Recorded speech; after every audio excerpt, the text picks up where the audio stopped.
Inilah masa depan kita. Yap, manusia sudah berhasil menduduki Mars dan bulan. Masalah kelebihan populasi dan kelaparan di bumi sudah terpecahkan. Tapi nggak lama lagi, ancaman baru membayangi planet kita. Planet-planet kita dan juga bulan. Begini, para ilmuwan telah menemukan bahwa dalam 150 tahun, matahari akan meledak dan menghancurkan seluruh tata surya. Ya ampun, kita punya cukup waktu untuk membangun armada pesawat antariksa besar dan mengevakuasi semua orang. Tapi waktu ini nggak cukup untuk menciptakan lompatan antariksa kayak di film fiksi ilmiah. Sudah lama kita tidak menemukan planet baru yang mungkin layak huni, dan planet terdekat yang ada, jaraknya beberapa juta tahun perjalanan. Nggak ada pilihan lain, manusia dievakuasi ke pesawat antariksa raksasa dan perjalanan super panjang pun dimulai. Beberapa dekade telah berlalu, kita meninggalkan tata surya dan melihat matahari kita meledak. Terjadi ledakan besar, lalu hening, nggak ada lagi cahaya. Cuma bintang-bintang kecil jauh dan kedalaman antariksa yang pekat dan tak terbatas. Semua pesawat berada dalam mode autopilot yang sama dan nggak akan keluar jalur apapun yang terjadi. Meski semua orang di dalam yang menghilang, pesawat itu akan tetap sampai ke tujuannya. Jadi, sisi baiknya, manusia akan bertahan selama jutaan tahun lagi. Sisi negatifnya, karena waktu yang dihabiskan untuk transportasi antariksa ini, kita bakal kelihatan berbeda, jauh berbeda. Pesawat yang tiba di planet baru akan dipenuhi biomasa berdenyut tak berbentuk yang duduk di dalam exoskeleton logam. Begini prosesnya. Tulang di luar angkasa makin melemah, begitu juga otot. Karena tidak ada gravitasi, tubuhmu tidak mengalami tekanan apapun untuk membuatnya tetap berfungsi normal. Astronot di Stasiun Luar Angkasa Internasional (ISS) melakukan banyak olahraga agar otot mereka tidak melemah. Oke, kembali ke cerita tadi. Ada pusat kebugaran dan mesin spesial yang meniru gravitasi di setiap alat transportasi antariksa. Tapi untuk menghemat energi, alat ini cuma dinyalakan beberapa jam per hari. Sayangnya, mau seberapa keras pun kita berolahraga, di luar angkasa itu nggak bakal cukup. Setelah 100 tahun pertama, tulang manusia menjadi sangat rapuh, sehingga apapun yang bersifat fisik bisa menyebabkan cedera. 100 tahun berikutnya, orang-orang kehilangan kemampuan untuk berdiri dengan dua kaki, tapi itu bukan cuma karena tulang yang lemah. Setelah bertahun-tahun dalam gravitasi nol, tubuh manusia berubah banyak. Ada satu masalah besar, orang-orang kehilangan keseimbangan. Kalau berusaha berdiri, kamu akan jatuh begitu saja. Kapten pesawat membongkar mesin gravitasi. Toh sudah tidak berfungsi. Semua peralatan olahraga di sana pun sudah dibongkar sejak lama dan digunakan sebagai suku cadang pesawat. Kurangnya gravitasi bukan cuma membuat manusia lebih lemah, tapi juga lebih tinggi. Tulang belakang butuh gravitasi agar tetap stabil. Dan kini, semua cakram tulang punggung sudah meregang. Manusia mulai kelihatan mirip mainan tiup. Semua orang diberikan lengan dan kaki mekanis yang harus dipakai untuk beraktivitas. Merawat mesin, membersihkan kamar, membuang sampah ke luar angkasa, mengangkat barang apapun, semuanya harus dilakukan dengan lengan dan kaki mekanis ini. Waktu berlalu dan orang-orang menjadi makin tidak berdaya. Untungnya, setelan mekanik ini terus membaik. Sejak matahari hancur, mata manusia pun mengalami kesulitan. Di dalam pesawat, matahari diganti dengan cahaya buatan khusus yang juga mengeluarkan vitamin D. Karena secara keseluruhan cahaya jadi jauh lebih sedikit, pupil kita menjadi lebih lebar. Kemudian, setelah beberapa abad, penglihatan mulai memburuk. Tapi masalah ini dipecahkan dengan teknologi. Ada lensa buatan yang memperbesar cahaya dan mencegah manusia menjadi buta total. Pesawat didesinfeksi setiap hari untuk menghentikan bakteri dan mikrob berkembang biak. Tapi dengan begitu, sistem kekebalan manusia juga tidak perlu melawan penyakit apapun. Manusia pun lantas tidak bisa melawan apa-apa. Bahkan pilek biasa saja bisa berakibat fatal. Untuk sekarang, semua aman-aman aja, nggak ada kuman atau apapun di dalam pesawat. Tapi apa yang akan terjadi nanti di perjalanan? Di pesawat, jutaan tanaman tumbuh di rumah kaca khusus dengan air dan sinar ultraviolet. Tanaman ini menghasilkan oksigen dan menyebarkannya ke seluruh kapal. Tentu saja, oksigen yang ada nggak cukup untuk menyuplai jutaan orang, tapi setidaknya membantu untuk mengingat planet yang pernah kita tempati. Setelah berabad-abad hidup di pesawat antariksa, manusia telah beradaptasi dengan kondisi baru ini dan hampir berhenti bernapas. Paru-paru hampir hilang total dan manusia mengembangkan cara lain untuk mendapatkan oksigen dari air misalnya, atau tangki oksigen cair, dan lain-lain. Kita berubah jadi spesies baru. Tapi ada sisi positifnya. Rekayasa genetika berkembang setiap tahunnya. Setelan pendukung kehidupan lengkap diciptakan. Perangkat ini membantu gerakan, kekuatan, kecepatan, penglihatan, pendengaran, dan bahkan suara kita. Suara kita sekarang jadi makin lemah sampai-sampai cuma bisa berbisik. Untungnya, setelan ini punya mikrofon dan speaker internal. Nggak ada lagi makanan, cuma ada cairan yang dibuat khusus. Setelah sekian lama berada di luar angkasa, perut manusia nggak lagi bisa mencerna apapun. Mau segenggam kacang atau sekeping biskuit, lupain deh. Awalnya, makanan luar angkasa khusus punya banyak cita rasa, tapi seiring waktu, orang-orang lupa kayak apa rasa makanan-makanan ini. Akhirnya, perasa pun tidak ditambahkan lagi. Dan karena makanan baru yang hambar ini, reseptor lidah berhenti bekerja. Tak lama, manusia kehilangan semua indera perasa. Bagi sebagian orang, hidup ini tak tertahankan. Tapi mereka punya pilihan. Mereka bisa masuk ke kapsul kriogenik selama jutaan tahun. Lalu, mereka hanya perlu menunggu pencairan cepat saat pesawat akhirnya tiba. Tapi dibekukan selama itu sangatlah berisiko. Tak ada jaminan bahwa pesawat ini nggak akan menabrak meteorit besar atau objek lain yang lebih buruk.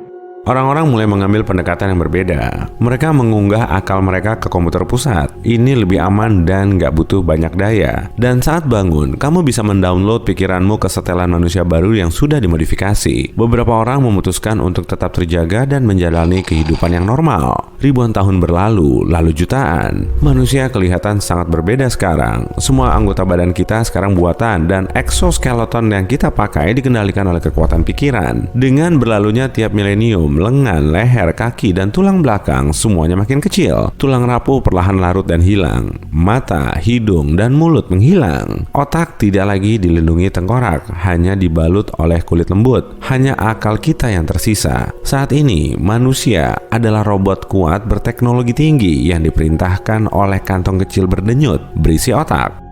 Sudah sekian juta tahun sejak manusia meninggalkan bumi, semua penghuni pesawat sudah lupa bahwa spesies mereka lahir di planet bergravitasi. Sejarah kehidupan bumi sudah menjadi mitos, legenda kuno. Kebanyakan orang percaya pesawat ini adalah rumah mereka sejak dulu. Itu sebabnya, saat manusia akhirnya sampai di tujuan, nggak ada yang termotivasi untuk turun dan berjalan-jalan. Kehidupan di planet baru yang tak dikenal ini terasa merepotkan dengan pakaian luar angkasa, gravitasi, udara, bakteri, kuman. Butuh beberapa ribu tahun evolusi lagi agar umat manusia terbiasa dengan kondisi baru ini. Untungnya, manusia punya senjata rahasia, teknologi.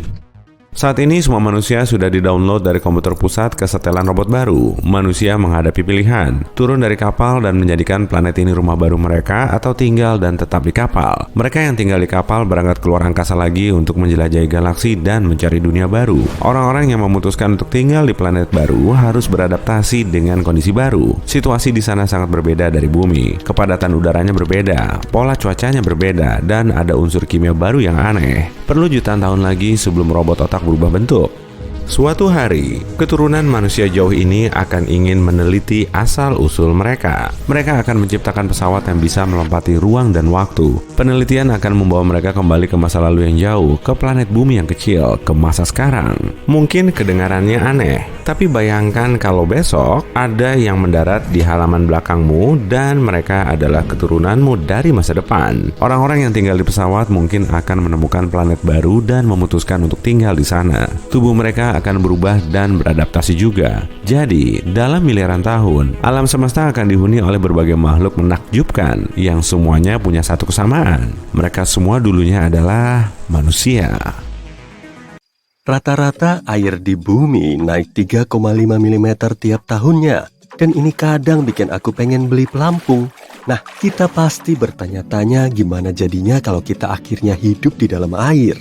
Saat ini, kita punya bukti kalau manusia bisa beradaptasi dengan kehidupan ini. Suku Bajau, sekelompok orang yang tinggal di Filipina, sudah berevolusi dan punya limpa lebih besar. Dan limpa adalah organ yang menyimpan sel darah merah yang kaya oksigen. Saat sel-sel ini dilepaskan ke aliran darah, penyelam menjadi bisa menahan napas di bawah air lebih lama. Ini memungkinkan orang-orang Bajau untuk menyelam bebas hingga kedalaman 780 meter. Untuk hidup di bawah air, tubuh kita harus menjadi lebih besar agar kita bisa membatasi hilangnya panas. Makin besar ukuran suatu makhluk, makin banyak panas yang dihasilkan. Kita juga perlu punya jari tangan dan kaki berselaput untuk bergerak di laut dalam. Pada akhirnya, kita nggak perlu punya dua kaki, dan keduanya akan menyatu. Mata kita mungkin juga membesar supaya penglihatannya lebih baik. Kalau dipikir-pikir, kita akan jadi mirip manusia duyung. Para ilmuwan bahkan sudah melihat kemungkinan manusia untuk terbang. Makhluk terbang punya ukuran tubuh dan metabolisme yang pas sendiri. Kita harus punya kemampuan untuk menggunakan bahan bakar, seperti makanan dan air yang kita konsumsi, untuk menghasilkan energi yang cukup demi mengangkat tubuh kita dari tanah. Burung misalnya, punya metabolisme yang sangat tinggi. Semua proses dalam tubuh burung berjalan lebih cepat. Jantung burung kolibri bisa berdetak hingga 1.200 kali per menit. Jantung seorang atlet manusia cuma bisa berdetak 220 detak per menit. Jadi, terbang kelihatannya hampir mustahil. Tak ada tekanan selektif pada spesies kita untuk menumbuhkan sayap dan belajar terbang. Selain itu, untuk terbang, tubuh kita harus lebih kecil, punya tulang yang tak terlalu padat, dan kehilangan sebagian besar massa otot kita. Kita juga harus menanggalkan gigi supaya lebih ringan. Aku sih nggak mau. Kalau lengan kita menjadi sayap, kita nggak bakal bisa melakukan kegiatan yang kita perlukan dengan tangan kita. Kita cuma akan menjadi versi diri kita yang lebih canggung. Kayaknya nggak perlu ya. Dan untuk menumbuhkan sayap terpisah, kerangka dan struktur otot kita perlu berubah drastis dalam jutaan tahun. Konsep manusia hidup di planet lain di tata surya kita kayaknya lumayan masuk akal. Bergantung pada planet mana yang akan kita duduki kelak, fitur kita juga akan berubah jauh. Mata kita bakal membesar kalau kita tinggal di planet yang jaraknya lebih jauh dari matahari dibanding bumi.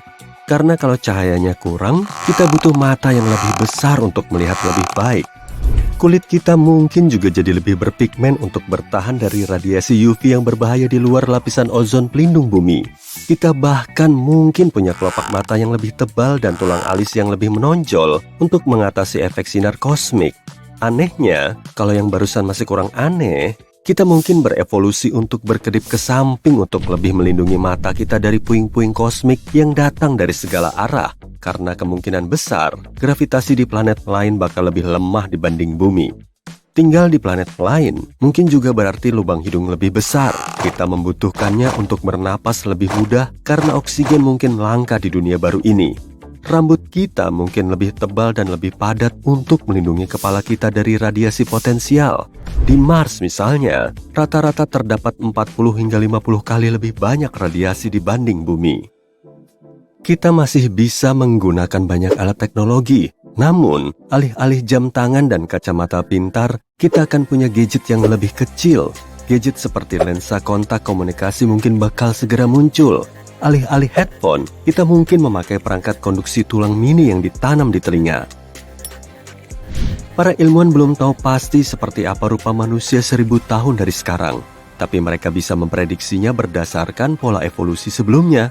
Pada abad pertengahan, manusia punya harapan hidup rata-rata 35 tahun. Artinya, mereka harus bekerja sangat keras dan menghasilkan keturunan sejak awal kehidupan mereka. Kini, harapan hidup meningkat lebih dari 2 kali lipat. Makin banyak orang hidup sampai usia 100 atau bahkan 110 tahun. Kita bisa dengan mudah berasumsi bahwa kita akan hidup lebih lama dari itu. Bagaimana dengan ukuran kita? Semua hewan telah berevolusi untuk tumbuh lebih besar dari waktu ke waktu. Kita bisa melihatnya pada dinosaurus, paus, kuda, dan juga manusia. Nenek moyang kita dari 4 juta tahun lalu sangat kecil. Tingginya hampir nggak sampai 120 sampai 150 cm. Kemungkinan besar kita terus bertambah tinggi karena kita punya nutrisi yang lebih baik. Tapi juga karena gen kita kelihatan berevolusi. Karena orang yang punya tinggi di atas rata-rata cenderung punya gen yang lebih menguntungkan atau berguna berdasarkan sejumlah penelitian. Tapi makin kita tumbuh lebih tinggi, kita juga makin rapuh. Selama 2 juta tahun terakhir, kerangka kita menjadi lebih ringan. Kita mulai menggunakan lebih banyak alat untuk aktivitas sehari-hari. Orang-orang juga menjadi kurang aktif sejak pertanian ditemukan. Jadi, tulang kita sekarang gak sepadat dulu. Dan karena akhir-akhir ini kita menghabiskan banyak waktu di depan meja, struktur tulang kita mungkin berubah total dan mengubah postur kita. Namun, tren tubuh yang lebih tinggi gak bakal berlangsung selamanya. Ukuran gak bisa meningkat melebihi batas tertentu. Itu karena tekanan pada jaringan tubuh yang sangat besar berbeda dengan tekanan pada tubuh berukuran sedang. Jika tubuh kita terus tumbuh lebih besar, bentuk kita juga harus berubah. kita juga cenderung melihat perubahan dramatis dalam pikiran dan kepribadian kita. 6 juta tahun terakhir telah memperbesar ukuran otak kita 3 kali lipat. Kamu mungkin berpikir tren ini bakal terus berlanjut, tapi kemungkinan tidak. Nyatanya, otak kita justru makin kecil. Penelitian menunjukkan bahwa ukuran otak manusia mencapai puncaknya sekitar 20.000 tahun lalu, tepat sebelum penemuan pertanian. Kemudian, otak manusia mulai mengecil dan kita masih belum yakin kenapa. Salah satu penjelasannya adalah lemak dan protein sulit ditemukan begitu orang mulai bertani dan makan lebih banyak sayuran. Itu membuat kita lebih sulit menumbuhkan dan menjaga otak berukuran besar. Otak kita juga butuh banyak energi. Otak mengambil sekitar 20% dari penggunaan energi harian kita. Kepribadian kita juga terus berkembang. Kita nggak perlu seagresif pemburu dan peramu kuno. Interaksi sosial kita juga berbeda. Dulu, orang nggak bisa melakukan perjalanan jauh atau berkomunikasi jarak jauh secara efisien. Jadi, hubungan dekat yang mereka miliki adalah anggota kelompok atau suku lokal mereka sendiri. Sekarang, kita bisa bepergian ke seluruh dunia, bicara lewat telepon, chattingan lewat laptop, ganti pekerjaan sesering yang kita mau, dan bahkan berkencan lewat internet. Itu mendorong kita untuk lebih ramah, terbuka, dan toleran. Itu juga membuat kita lebih mudah beradaptasi dengan budaya yang berbeda dari seluruh dunia. Dulu, ada 9 spesies manusia yang berkeliaran di bumi sekitar 300.000 tahun lalu. 8 spesies lainnya mungkin punah karena perubahan iklim. Mungkin cuma ada kita saat ini, tapi siapa bilang nggak bakal ada spesies manusia baru? Tapi karena kita nggak dipisahkan oleh jarak fisik lagi, kemungkinannya kecil. Agar spesies baru muncul, manusia perlu berevolusi dalam kelompok yang terisolasi. Genetika menyebut fenomena yang terjadi saat ini sebagai pemerataan besar. Kita menjadi makin mirip seiring berjalannya waktu. Populasi dunia beragam. Orang-orang nggak lagi bereproduksi hanya di dalam lokasi mereka. Jika waktu cukup lama berlalu, ras manusia bakal mulai terlihat homogen. Kita semua akan menjadi rata-rata dari penampilan fisik yang berbeda yang kita lihat saat ini. Dulu, kita punya rahang yang lebih besar supaya bisa mengunyah makanan yang belum diproses dengan lebih baik. Saat ini, kita punya rahang yang lebih kecil dan ruang yang lebih kecil untuk 32 gigi. Itulah sebabnya kita sering harus mencabut gigi bungsu yang nyebelin itu. Para ilmuwan mengatakan jumlah gigi yang kita punya nggak bakal berubah. Tapi kalau kita... Tubuh manusia merupakan mesin yang sangat seimbang, bukan? Sayangnya tidak kalau aku yang menggunakannya. Normalnya semua bagian tubuh kita bekerja sama dengan baik untuk membuat kita tetap kuat dan hidup. Setiap organ sangat penting untuk aktivitas sehari-hari, mulai dari bernapas, berjalan, berbicara, dan menghasilkan ide-ide cemerlang yang mendorong manusia untuk maju. Tapi apakah ini benar-benar penting? Apa kita benar-benar membutuhkan semua bagian tubuh itu? Atau beberapa di antaranya hanyalah peninggalan purba yang terperangkap dalam perjalanan evolusi? Ambil contoh gigi bungsu misalnya. Kalau punyaku sih sudah dicabut. Yup, ini adalah 2 pasang gigi yang tumbuh di bagian paling belakang mulut dan sering menjadi penyebab kita harus ke dokter gigi. Gigi ini juga disebut geraham ketiga dan meskipun bisa digunakan untuk mengunyah makanan, banyak orang menganggapnya nggak penting. Faktanya, sekitar 22% orang di seluruh dunia bahkan nggak punya keempat gigi geraham ini. Saat tumbuh, gigi ini paling rentan mengalami impaksi, yang berarti tersangkut di tulang rahang dan nggak bisa menembus gusi. Ini karena rahang kita seringkali terlalu kecil untuk menampung gigi tambahan ini. Beberapa ilmuwan cerdas berpendapat hal ini disebabkan kita telah berevolusi untuk memiliki rahang yang lebih kecil. Bukti terbaru juga menunjukkan apa yang kita makan saat kecil mungkin juga menjadi penyebabnya, tapi sulit untuk mengetahui secara pasti. Rupanya, mengunyah makanan yang keras seperti sayuran mentah dan kacang-kacangan bisa merangsang pertumbuhan rahang, sementara makan makanan yang lembut dan diproses bisa menghambatnya. Dan ini menyisakan sedikit ruang bagi gigi belakang untuk tumbuh dan melakukan tugasnya. Apakah gigi ini akan hilang sepenuhnya di masa depan? Sepertinya manusia hanya bisa menunggu untuk mengetahuinya. Sekarang kita bahas tentang organ vomeronasal atau seperti sebutan favoritku, instrumen rahasia hidung. Hewan pengerat dan mamalia lainnya memiliki kemampuan luar biasa untuk saling berkomunikasi menggunakan sinyal kimiawi yang disebut feromon. Dan tahukah kamu, mereka memiliki organ khusus yang disebut organ vomeronasal atau VNO yang membantu mereka mendeteksi feromon ini. Disinilah sisi menariknya. Meski sebagian besar manusia dewasa memiliki organ yang menyerupai VNO di hidung mereka, ternyata itu hanyalah peninggalan yang tak berfungsi lagi. Para ahli saraf bahkan mengatakan jika kita mengamati anatomi organ ini, kita nggak akan melihat adanya sel-sel yang mirip seperti pada organ milik mamalia lain. Selain itu, organ ini pada manusia juga tampaknya nggak terhubung dengan otak. Itu nggak sepenuhnya buruk. Meskipun VNO manusia nggak begitu berfungsi, tampaknya organ ini masih bisa merespons beberapa feromon. Akankah manusia mempertahankan organ ini dalam proses evolusinya? Untuk saat ini, aku hanya bisa mengatakan mungkin. Kali ini soal ekor. Hewan yang memiliki ekor membutuhkan struktur ini untuk banyak hal. Sebagian untuk keseimbangan, sebagian untuk navigasi, dan sebagian lagi untuk menarik calon pasangannya.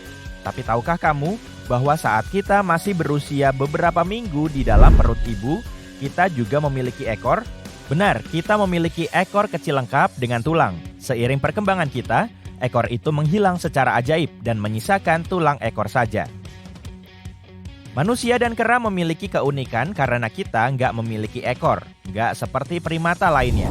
Masih jadi misteri kenapa kera nggak memiliki ekor, tapi kita semua bisa sepakat bahwa hal itu membuat kita tampak lebih menonjol. Meski begitu, ada kalanya seorang manusia terlahir dengan sedikit ekor. Lucu kan? Tapi jangan terlalu senang dulu, karena ekor ini nggak dilengkapi tulang dan terkadang berkaitan dengan kondisi tulang belakang yang bermasalah. Bagaimanapun juga, ekor ini biasanya nggak berbahaya dan dapat diangkat melalui operasi singkat. Dan jujur saja, kita juga nggak akan merindukannya. Lagi pula, siapa yang butuh ekor kalau sudah punya tangan dan kaki untuk bergerak? Ditambah lagi, bisakah kamu membayangkan mencoba mencari celana yang pas dengan ekor menjulur keluar dari belakang?